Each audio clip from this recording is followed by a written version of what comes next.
प्यारे विद्यार्थियों, नमस्कार। इस तीसरे पार्ट में हम संसाधन नियोजन के बारे में पढ़ेंगे। पहले हमने प्रथम पृथ्वी सम्मेलन जो ब्राज़ील के शहर में हुआ था और बाद में उसमें जो एजेंडा 21 तैयार किया गया था वो हमने पढ़ा। अब हम जो अपने संसाधन नियोजन इसके बारे में पढ़ेंगे। हम संसाधन नियोजन क्या होता है, तो इसमें पहले हेडिंग डालेंगे हम संसाधन नियोजन। संसाधन नियोजन, तो संसाधन का मतलब हमने समझ लिया था कि संसाधन क्या है कि पृथ्वी पर उपलब्ध जितने भी जो प्रत्येक वस्तु जो मानव आवश्यकता की पूर्ति करती है उसको हम संसाधन कहते हैं। और नियोजन मतलब प्लानिंग, कि भारत के किसी भी कोने में हर राज्य में कोई ना कोई खनिज उपलब्ध होता है जो दूसरे राज्यों में नहीं होता, तो उसके लिए हम इस प्रकार से उनको नियोजन यानी प्लानिंग करें ताकि समान रूप से सभी का विकास हो सके। तो संसाधन नियोजन में हम यही पढ़ने जा रहे हैं कि संसाधन नियोजन में हम लिखेंगे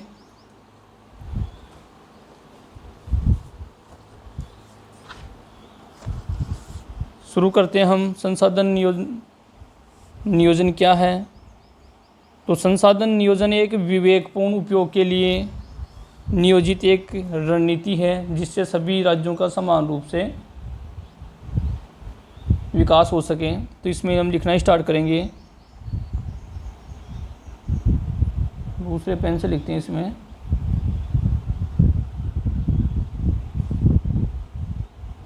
स्टार्ट करते हैं हम संसाधनों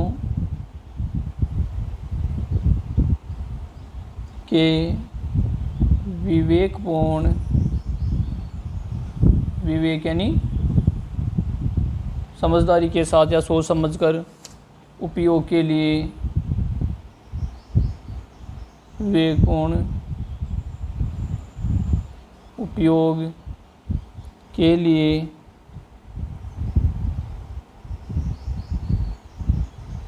एक उपयोग के लिए नियोजन लिखेंगे हम। उपयोग के लिए नियोजन, नियोजन एक रणनीति है, यानी प्लानिंग जिसको हम कह सकते हैं, रणनीति है। अगली लाइन से लिखेंगे भारत एक विशाल राष्ट्र है यानी बड़ा देश है।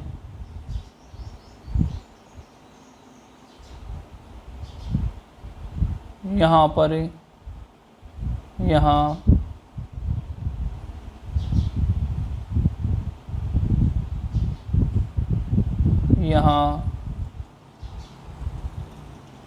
संसाधनों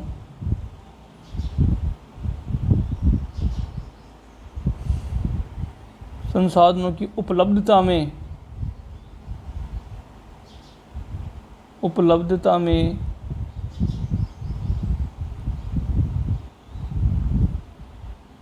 व्यापक विविधता है, यानी ज़्यादा व्यापक विविधता है,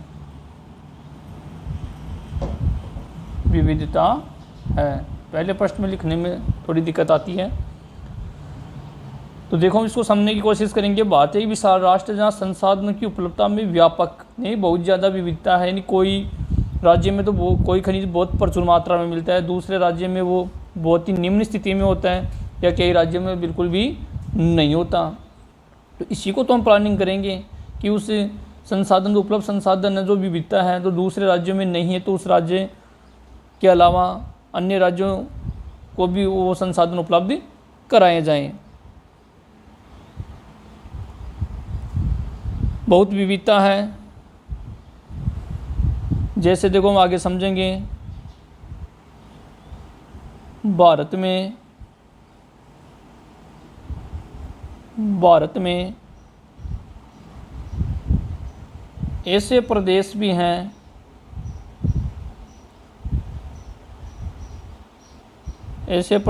हैं जहाँ एक तरफ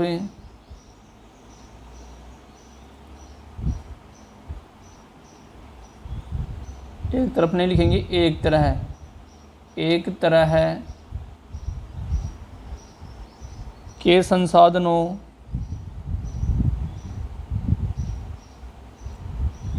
की प्रचुरता है।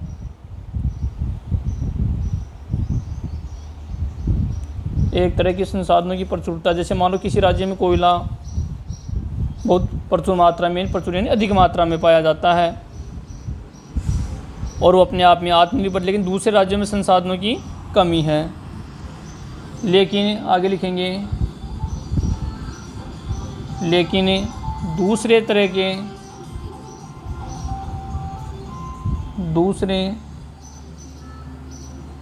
के संसाधनों की कमी है।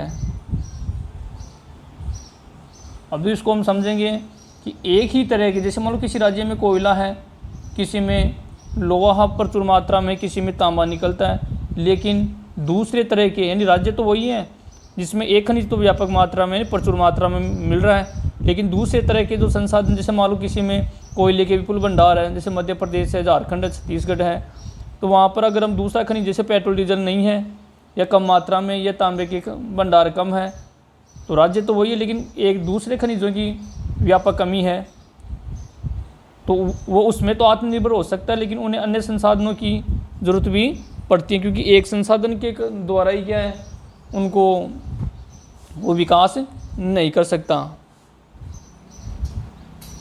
आगे लिखेंगे हम, कई प्रदेश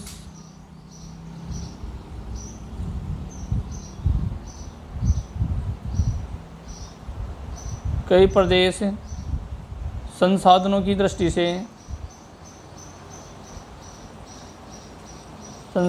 दृष्टि से आत्मनिर्भर है।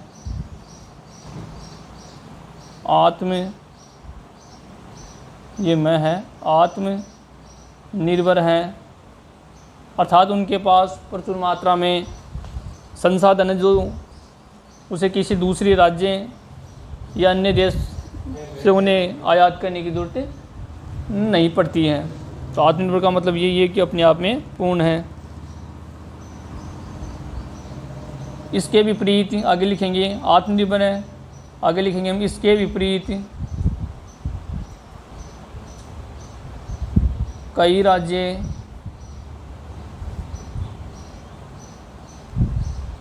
ऐसे हैं जिनके पास संसाधनों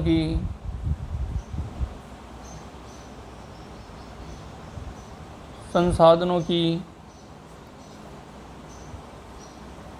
व्यापक, यानी बड़ी मात्रा में व्यापक कमी है। यानी एक तरफ तो आत्मनिर्भर है, दूसरी तरफ बड़ी मात्रा में वही संसाधन क्या उनके पास बहुत कम है। अगले प्रश्न पे देखते हैं।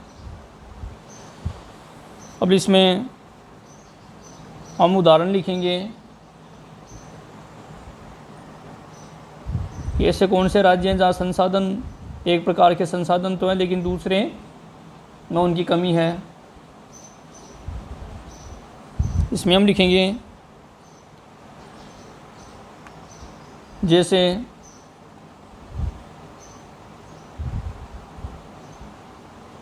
झारखंड, मध्य प्रदेश,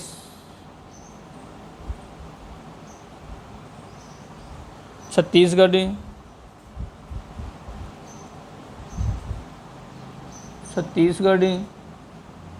आदि राज्यों में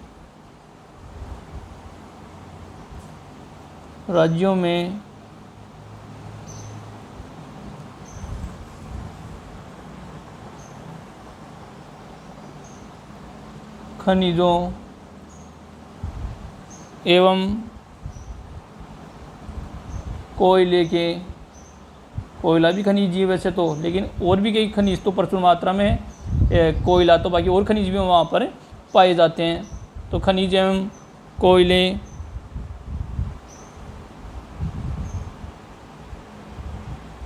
कोयले के प्रचुर भंडार हैं इन राज्यों में, जो हमने पढ़ा प्रचुर भंडार है। तो राज्यों के नाम आपको याद रखने, झारखंड है, एमपी यानी मध्य प्रदेश है, छत्तीसगढ़ है। तो आपको पता होना चाहिए जो झारखंड भारत का 28वां राज्य था वो बिहार से काट के बनाया गया था। मध्य प्रदेश का एक पार्ट, मध्य प्रदेश और छत्तीसगढ़ एक ही थे। सन 2000 में इसको एमपी को काट कर छत्तीसगढ़ बनाया गया। तो इन तीनों राज्यों में खनिज और कोयले के प्रचुर मात्रा में भंडार पाए जाते हैं। तो ये एक राज्य का उदाहरण हो गया, ये तीनों राज्य। फिर अगली लाइन से स्टार्ट करेंगे, आप नोट्स बना के लिखेंगे। अरुणाचल प्रदेश जो चीन के बॉर्डर पर स्थित है, भारत का पूर्वोत्तर राज्य है। अरुणाचल प्रदेश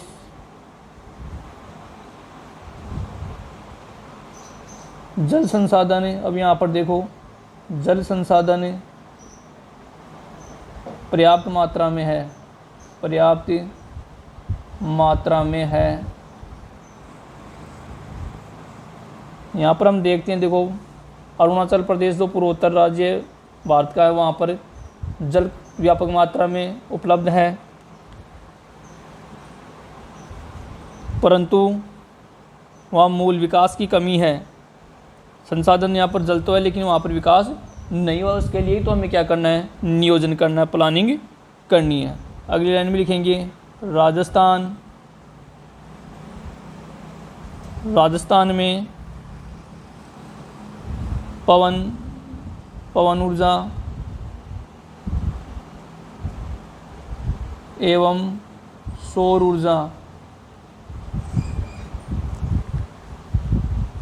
ऊर्जा ये भी संसाधन है। संसाधन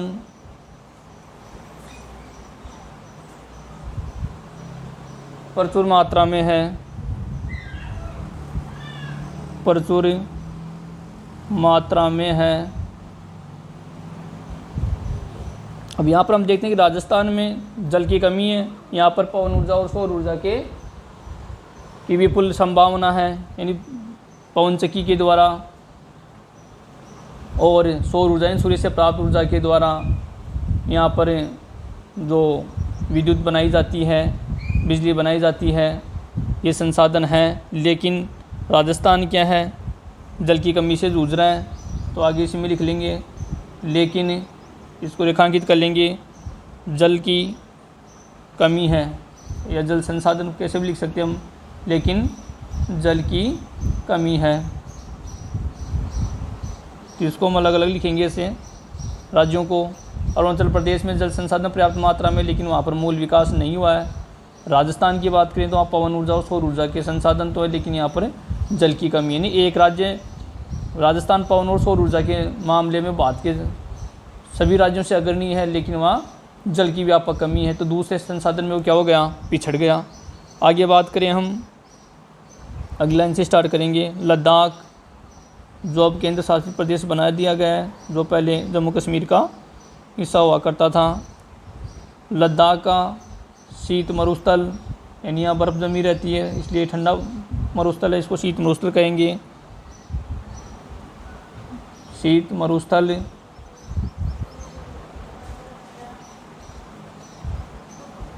शीत मरुस्थल देश के अन्य भागों से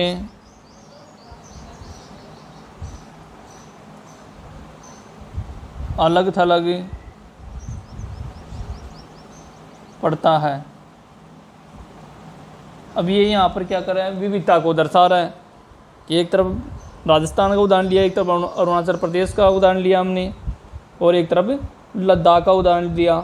तो लद्दाख को हम शीत मरुस्थल कह देते हैं, और जो अपने राजस्थान में वो कौन सा है, थार का मरुस्थल है। तो सबकी विशेषता क्या है, अलग अलग है। इस समान रूप से संसाधन हमारे पास उपलब्ध नहीं है। तो इसको हमें क्या करना है, नियोजन करना है, यानी प्लानिंग के तहत जिससे सभी का विकास हो सके। अतः अब आगे अगले प्रश्न पर चलते हैं हम।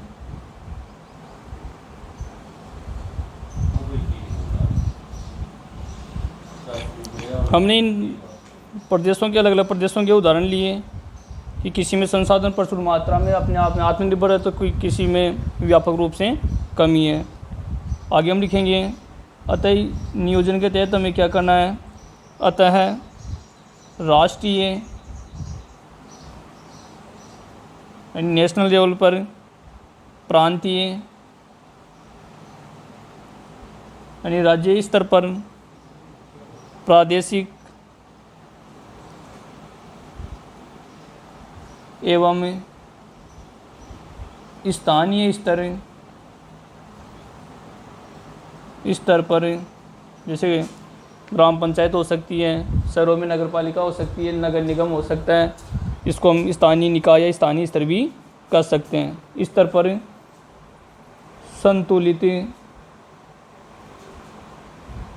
संसाधन नियोजन की आवश्यकता है। नियोजन की आवश्यकता है। तो अभी हमने पढ़ा था कि संसाधन नियोजन क्या है। तो संसाधन समान रूप से उपलब्ध नहीं है, किसी राज्य के पास अधिक है तो किसी राज्य के पास कम मात्रा में उपलब्ध, और उनकी क्वालिटी और क्वांटिटी भी दोनों अलग अलग है, मात्रा और गुणवत्ता अलग अलग है। अतः राष्ट्रीय स्तर पर, प्रांतीय स्तर पर और स्थानीय स्तर पर इसका संतुलित विकास करने की हमें आवश्यकता है। तो ये था संसाधन नियोजन करने की हमें आवश्यकता क्यों है। तो यहाँ पर प्रश्न क्या बनेगा कि हमें संसाधन नियोजन की आवश्यकता क्यों है, इसकी प्लानिंग की ज़रूरत क्यों है।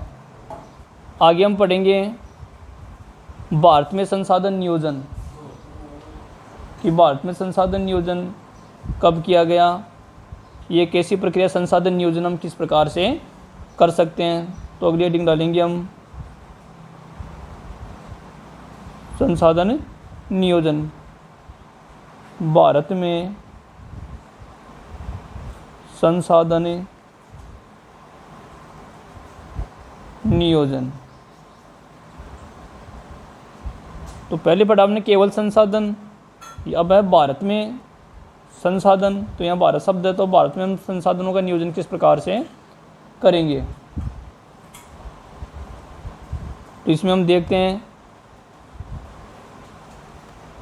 संसाधन नियोजन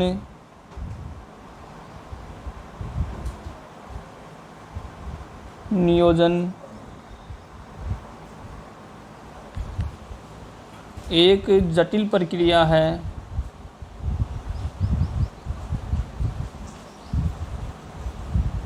एक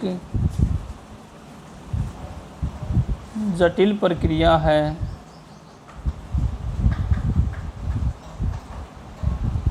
जिसके निम्नलिखित सोपान है। यानी नियोजन करने से पहले हमें कई चरणों से गुजरना, सोपान यानी कई चरणों से गुजरना पड़ता है। तो वो चरण कौन कौन से कि हम नियोजन की प्रक्रिया को लागू कैसे करेंगे, जो हमने प्लानिंग बनाई है उसको शुरू कैसे करेंगे। तो इसमें हम नंबर 1 लगा के लिखेंगे, देश के विभिन्न प्रदेशों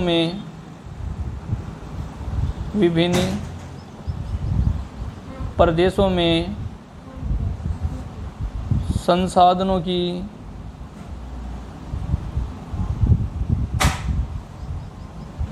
पहचान कर उनकी तालिका या सूची बनाना।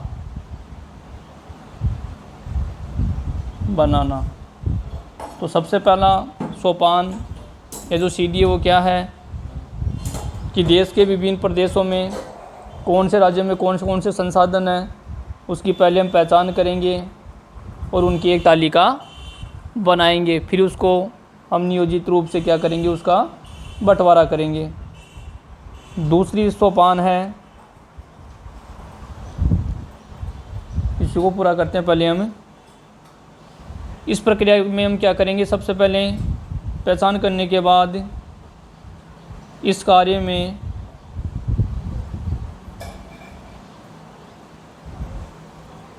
क्षेत्रीय सर्वेक्षण, क्षेत्रीय सर्वेक्षण, मानचित्र बनाना, मानचित्र के जरिए हम संसाधनों को संकेतों के माध्यम से दर्शा सकते हैं कि कौन से राज्य में कौन से संसाधन उपलब्ध हैं। आगे लिखेंगे हम संसाधनों का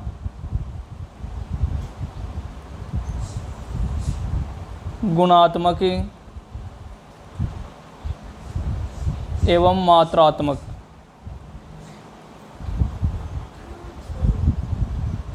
यानी उसकी क्वालिटी कैसी है, गुणात्मक, और यानी उसकी क्वांटिटी, यानी वो संख्या में कितने हैं, कितनी मात्रा में वो उपलब्ध हैं, इसका क्या लगाना, अनुमान लगाना। तो गुणात्मक और मात्रात्मक अनुमान लगाना,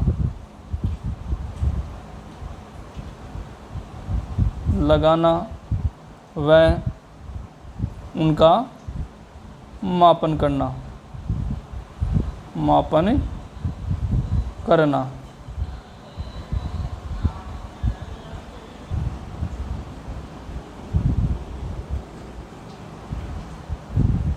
अगले पृष्ठ पर हम देखते हैं कि नियोजन की जो प्रक्रिया है उसका जो दूसरा सोपान है उसके बारे में हम पढ़ते हैं। संसाधन विकास योजनाएं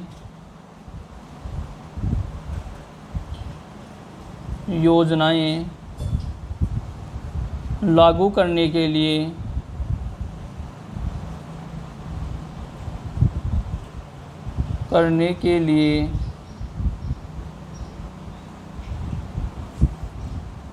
उपयुक्त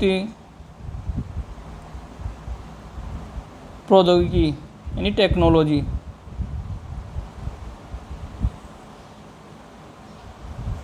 संसाधनों को काम में लिए उन योजनाओं को लागू करने के लिए हमारे पास कौन सी तकनीक या टेक्नोलॉजी है उसको काम मिलेंगे। कौशल यानी स्किल जिसको हम कह सकते हैं, एवं संस्थागत नियोजन प्लानिंग, नियोजन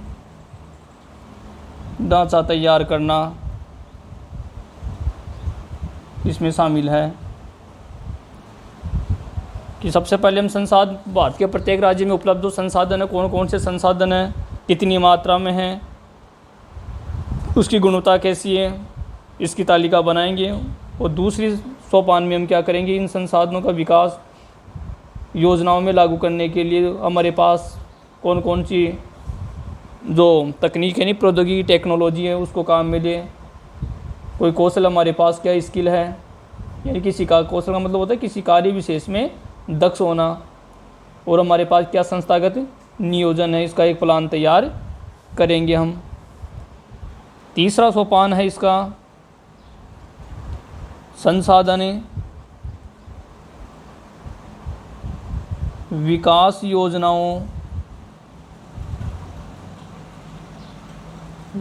योजनाओं और राष्ट्रीय विकास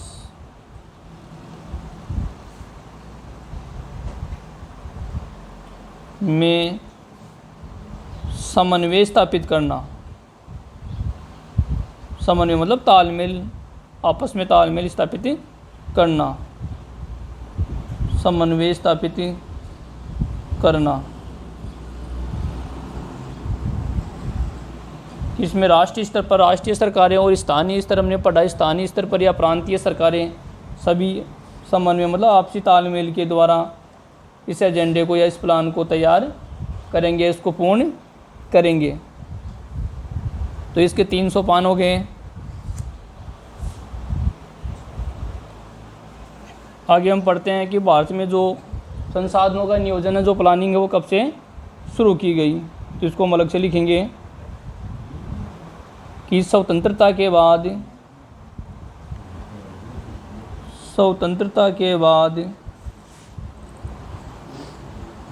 भारत में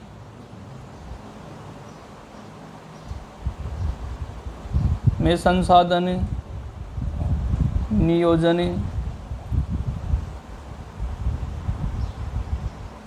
के उद्देश्य को पूरा करने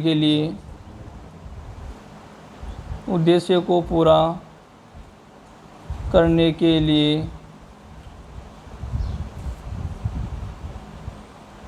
प्रथम पंचवर्षीय योजना से ही इसके लिए प्रयास किए गए।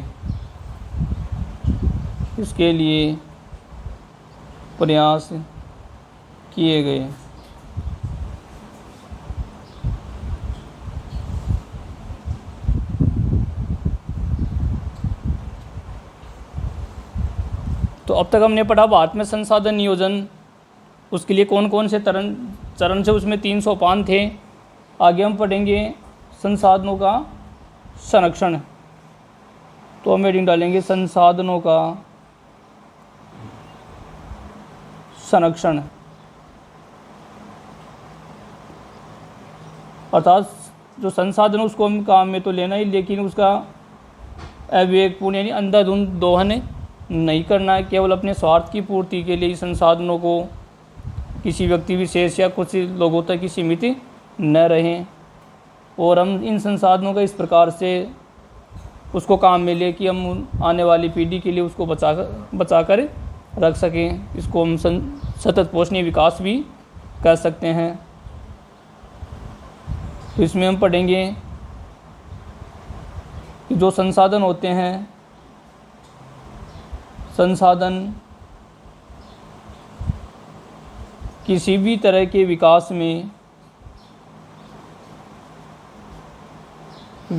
में महत्वपूर्ण भूमिका निभाते हैं।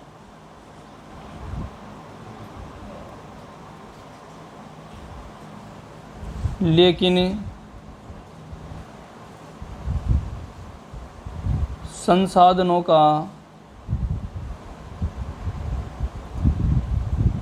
अविवेकपूर्ण यानी बिना सोचे समझे अविवेकपूर्ण उपयोग करने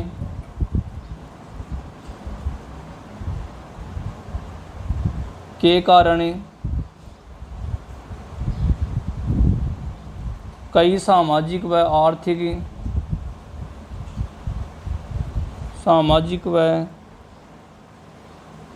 आर्थिक एवं पर्यावरणीय समस्याएं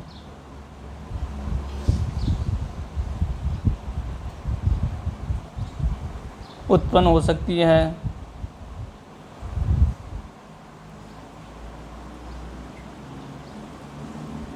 जैसा कि हमने पूर्व में पढ़ा कि संसाधनों के अत्यधिक यानी अविवेकपूर्ण या बिना सोचे समझे दोहन करने से जो ग्लोबल वार्मिंग यानी पृथ्वी पर जो तापमान है वो काफ़ी मात्रा में बढ़ गया है, या ओजोन परत में का क्षय हो गया, या ओजोन परत में जो छिद्र है, जलवायु में परिवर्तन हो गया, जल प्रदूषण है। ये सब क्या है?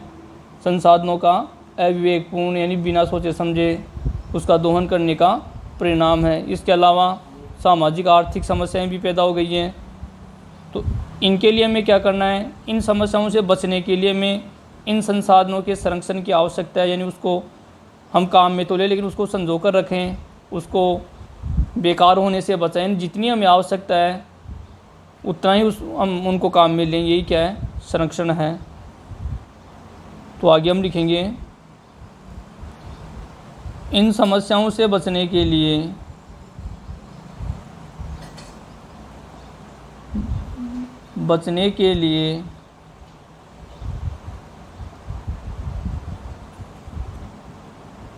विभिन्न स्तरों पर जैसे हमने पढ़ा स्थानीय स्तर भी हो सकता है। विभिन्न स्तरों पर संसाधनों का संरक्षण आवश्यक है।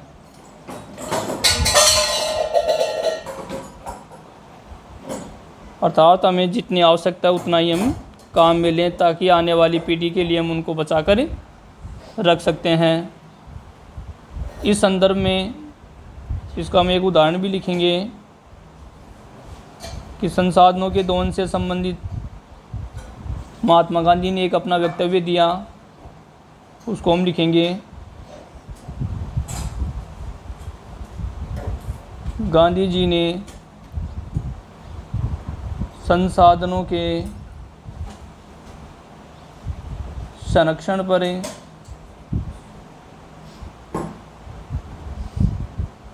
अपनी चिंता जाहिर करते हुए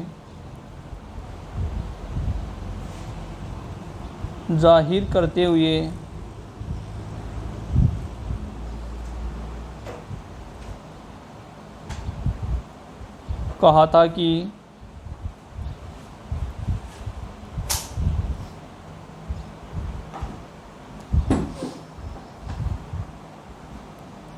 अब गांधी जी ने संसाधनों के जो अति दोहन के ऊपर जो चिंता व्यक्त करते हुए जो शब्द कहे वो हैं कि हमारे पास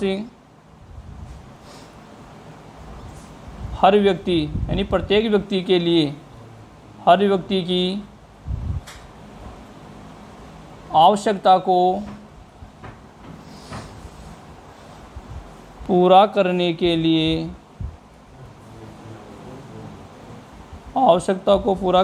लिए बहुत कुछ है, लेकिन किसी के लालच की संतुष्टि के लिए नहीं।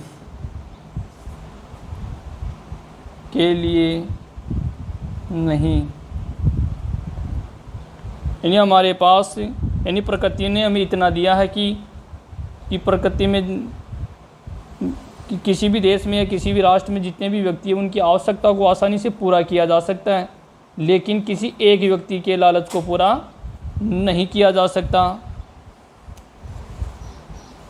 अर्थात अब इसका सारांश भी है, अर्थात हमारे पास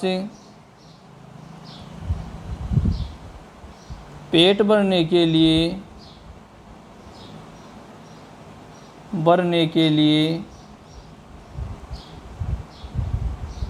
बहुत हैं, लेकिन पेटी भरने के लिए नहीं। यानी हम अब इसमें को सारांश रूप में समझाया गया कि जिस प्रकार एक व्यक्ति को एक सीमित मात्रा में भोजन की आवश्यकता होती है तो वो अपना पेट आसानी से भर सकता है, लेकिन वो अपनी पेटी नहीं भर सकता कि अर्थात तो जितने भी संसाधन उसको अकेला वो दोहन नहीं कर सकता। अगर ऐसा करेगा तो वो सभी व्यक्तियों की पहुँच तक नहीं होगा, या वो कुछ लोगों की पहुँच तक ही होगा, या कुछ लोगों की आवश्यकताओं की पूर्ति कर पाएगा। हमने संसाधनों का जो संरक्षण था वो हमने पढ़ लिया कि हमें संसाधनों का जो उपयोग है इस प्रकार से करना है कि हम उनको संजो कर रखें और आने वाली पीढ़ी के लिए बचा कर रख सकें। आगे इसके बारे में हम कुछ उदाहरण पढ़ते हैं कि अंतर्राष्ट्रीय स्तर पर यानी विश्व स्तर या वैश्विक स्तर पर संसाधनों के संरक्षण से संबंधित किन किन संस्थाओं ने इसकी वकालत की है, कब की है, या कौन सी ऐसी पुस्तक है जिसमें संसाधन नियोजन के बारे में या संसाधन संरक्षण के बारे में बात कही गई है। तो उसके हम कई उदाहरण पढ़ते हैं। इसमें हम लिखेंगे अभी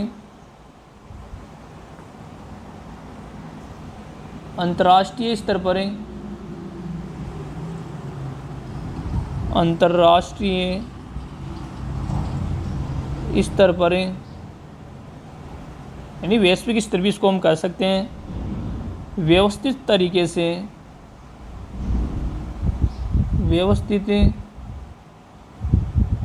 तरीके से संसाधन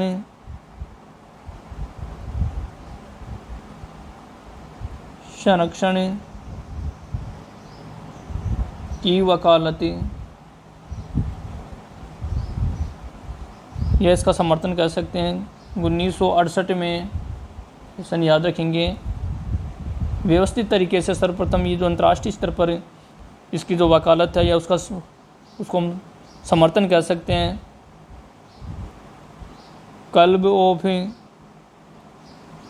रोम, जो इटली की राजधानी है, यूरोप महाद्वीप का एक देश है इटली। तो ये 1974। तो आगे का जो दूसरा उदाहरण वो हम अगली लाइन से स्टार्ट करेंगे। इसके बाद यानी 68 के बाद में हम सन याद रखेंगे 1974 में, तत्पश्चात यानी इसके बाद 1974 में सुमेसर, ये लेखक का नाम है, सुमेसर ने अपनी पुस्तक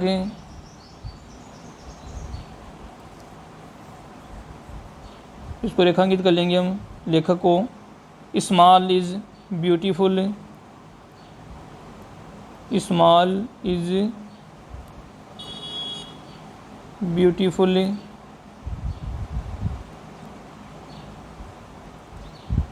तो इसको हम रेखांकित करेंगे पुस्तक को। सुमेसर की जो पुस्तक है 1974 में, उसमें स्मॉल इज ब्यूटीफुल में इन्होंने क्या किया, जो संसाधन संरक्षण है, मतलब इस विषय पर, इस विषय मतलब कौन सा विषय, कौन सा पढ़ रहे हैं हमें, संसाधन संरक्षण। तो इस विषय पर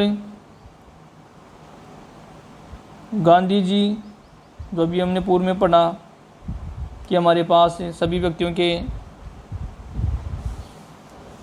के लिए पर्याप्त संसाधन है, लेकिन ये किसी व्यक्ति के लालच को पूरा करने के लिए नहीं है। तो गांधी जी के दर्शन की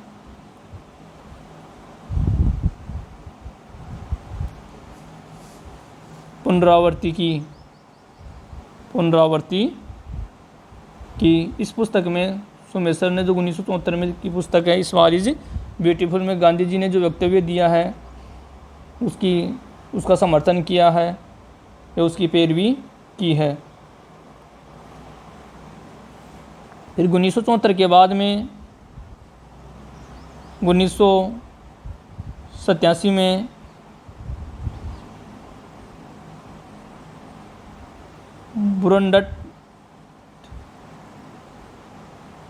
बुरंडटलैंड आयोग रिपोर्ट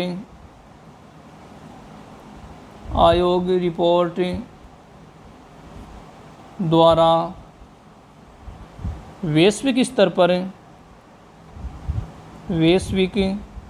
यानी विश्व स्तर पर या अंतर्राष्ट्रीय स्तर भी हम कह सकते हैं, स्तर पर संसाधन संरक्षण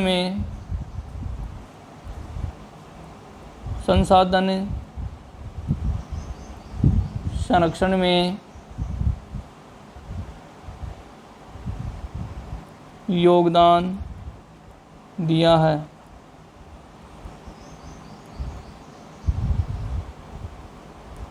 अब इस रिपोर्ट में हमने पढ़ा कि जो आयोग है, इस आयोग ने क्या रिपोर्ट दी, इसने अपनी रिपोर्ट में क्या रिपोर्ट, इस रिपोर्ट को लिखेंगे हम। इस रिपोर्ट ने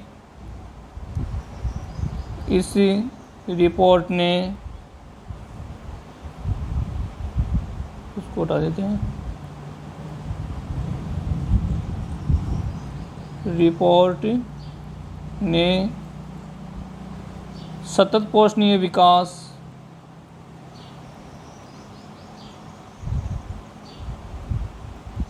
जिसको हम पूर्व में पढ़ चुके हैं, ये जो संसाधन उसको आने वाली पीढ़ी के लिए हम बचा कर रखें, वही क्या है, सतत पोषणीय विकास की संकल्पना प्रस्तुत की। अर्थात इस रिपोर्ट में भी यही कहा गया 1987 की रिपोर्ट में कि जो संसाधन है उसको हम सिर्फ अपनी आवश्यकता के अनुरूप ही क्या करें, उनको काम में लें, यानी संसाधनों को हम बेकार न होने दिया, बेकार होने से बचाएं। इस रिपोर्ट में ये कहा गया और उसको आने वाली पीढ़ी के लिए भी हम बचा कर रहें। अगर ऐसा नहीं करेंगे तो आने वाली पीढ़ी विकास में पिछड़ जाएगी या वो संसाधन उनको उपलब्ध नहीं हो पाएंगे। आगे इस रिपोर्ट में कहा गया तथा संसाधन संरक्षण की वकालत की कि आने वाली पीढ़ी के लिए तो बचाना ही है, तभी तो संरक्षण करेंगे, तभी तो ये बचेगा। इसके बाद देखो ये रिपोर्ट जो 1987 की रिपोर्ट थी, तो यह रिपोर्ट बाद में यानी 1987 के बाद में हमारा इसको रेखांकित करेंगे साझा भविष्य यानी ओवर कॉमन फ्यूचर, हमारा साझा भविष्य, यानी किसी व्यक्ति विशेष के लिए नहीं था, तो ये पूरे विश्व के लिए था, यानी वैश्विक स्तर के लिए था। तो साझा यानी सभी के लिए हो गई है हमारा साझा भविष्य। शीर्षक से यानी हेडिंग थी ये रिपोर्ट, शीर्षक से पुस्तक के रूप में प्रकाशित हुई, यानी इसको इस पुस्तक में छापा गया।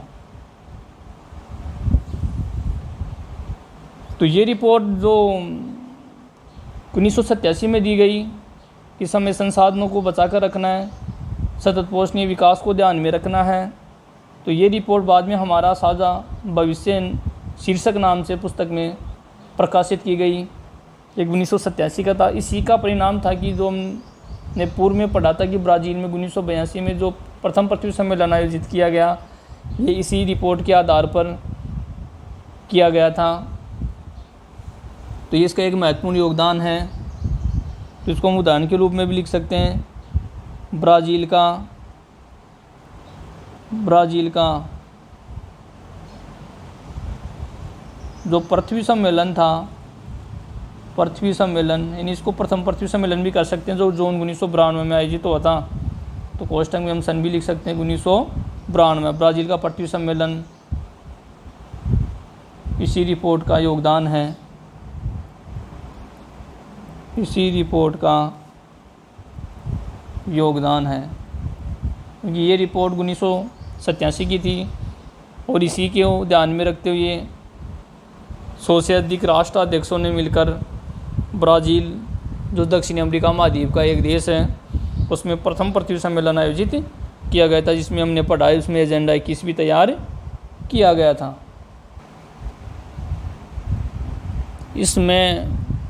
इस पार्ट में हम आज इतना ही पढ़ेंगे। अगले टॉपिक में हम भूमि संसाधन के बारे में पढ़ेंगे कि जो ज़मीन है उसका कितना हिस्सा किस में काम आ रहा है, कितने पे पठार है, कितने पे मैदान है। ये हम अगले पार्ट में अध्ययन करेंगे।